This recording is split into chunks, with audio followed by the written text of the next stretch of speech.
Sir बहुत बहुत धन्यवाद आपको। आपने सच में बहुत ही ज्ञानवर्धक और उपयोगी बातें आज रखी हैं। चूंकि सर आपने भोजपुरी में बहुत काम किया है और एक प्रतिभागी का प्रश्न भी आया है कि भोजपुरी बोली का कक्षा शिक्षण में कैसे प्रयोग करें। तो सर निवेदन है कि थोड़ा इस पर प्रकाश डालें कि शिक्षकों को आसानी हो सके कक्षा शिक्षण में,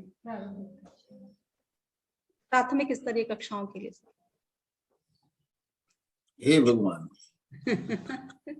मैंने तो बीटीसी किया नहीं है भाई, और ये हमारे अपने ही देश में ऐसा होता है कि जो लोग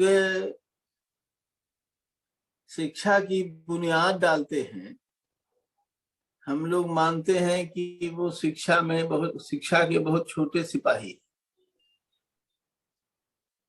ये केवल अपने देश में होता है, नहीं तो दुनिया के जिनको हम विकसित देश और संपन्न देश मानते हैं उनमें प्राथमिक शिक्षा के लोगों का बहुत महत्व है। और मैं समझता हूँ, कम से कम मैं तो मानता हूँ कि उनका बहुत महत्व है। तो वो बात तो मैं नहीं बता सकता जिसके लिए मेरी ट्रेनिंग नहीं हुई है, जिसकी ट्रेनिंग आप लोग देते हैं, और बहुत सारे मित्र हैं जिनको ये ट्रेनिंग मिली हुई है। लेकिन मैं एक अनुभव अपना आपको देना चाहता हूं। सच बात यह है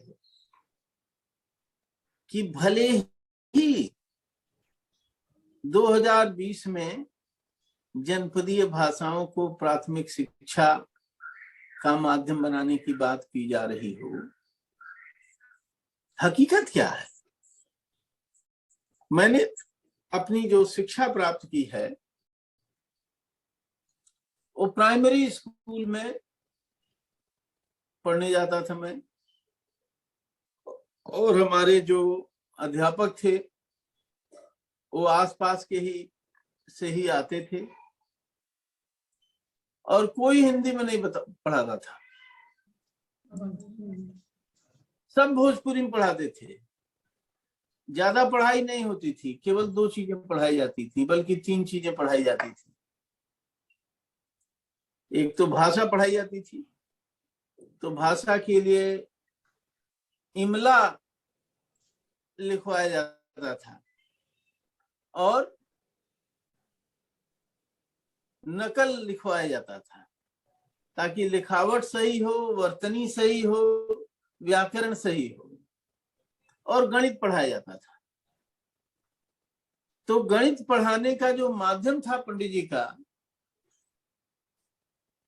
वो खड़ी बोली में नहीं पढ़ाते थे।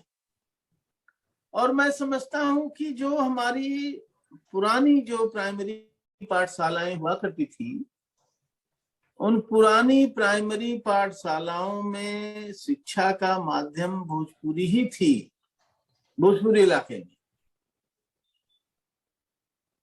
और मेरे ख्याल से अवधि क्षेत्रों में अवधि ही रही होगी। और इस पर एक शोध भी आया है। हम लोगों को अंग्रेजी ABCD की पढ़ाई दर्जा 6 में आने के बाद हम लोगों की शुरू हुई, और कोई अंग्रेजी भी बहुत खराब नहीं है। आखिर दुनिया के और हिस्से में जाने पर बोलना तो पड़ता ही है। तो जो पहाड़े याद कराए जाते थे, आजकल मैं बच्चों को देखता हूं अंग्रेजी स्कूलों में पढ़ते हैं, और जिस तरह से पहाड़े को टेबल कहा जाता है, तो जिस तरह से वो टेबल याद करते हैं, वो देख के उन पर दया आती है। हम लोग पहाड़ा ऐसे रट गए थे कि मतलब उसको एकदम हमने स्वायत्त कर लिया था। मैं बहुत से ऐसे लोगों को जानता हूं, जो हमारी एक मित्र है और IIT BHU में फिजिक्स के प्रोफेसर हैं।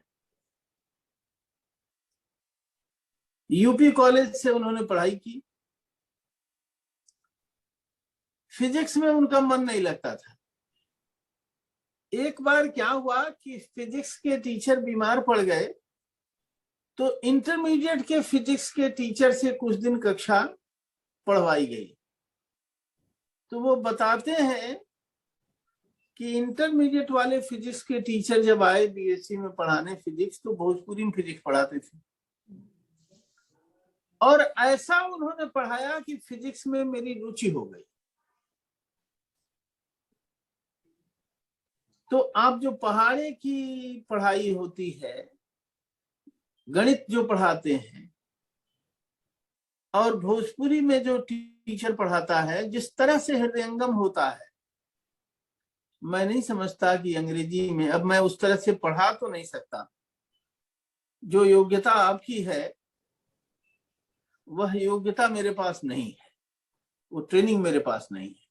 लेकिन मैंने अपना ये अनुभव बताया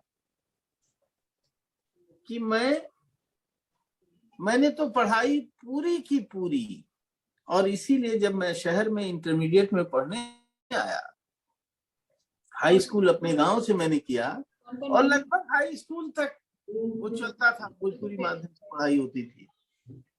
इंटरमीडिएट में जब पढ़ने आया शहर में, कस्बे में, तो मेरी हिंदी में भोजपुरी की ध्वनियां आती थी, और इसके लिए मुझे मेज पर खड़ा कर दिया जाता था, सजा दी जाती थी, और ये लगता था कि जैसे मैं जो भोजपुरी बोल रहा हूं, या मेरी हिंदी में जो भोजपुरी आ गई है, वो जैसे कोई अपराध हो गया है। तो इस तरह से मार मार के, पीट पीट के मुझे ये समझाया गया कि जो मेरी मातृभाषा है वो कोई हीन भाषा है। ये बात बहुत दिनों तक परेशान करती रही। आगे चलकर जब हमारा विवेक इस लायक हुआ कि हम इन चीजों के बारे में निर्णय कर सकें, देख सकें, समझ सकें, तब ये बात समझ में आई। तो मैं आपके इस प्रश्न का उदाहरण सहित उत्तर नहीं दे सकता हूं, क्योंकि उसमें मेरी योग्यता नहीं है। धन्यवाद।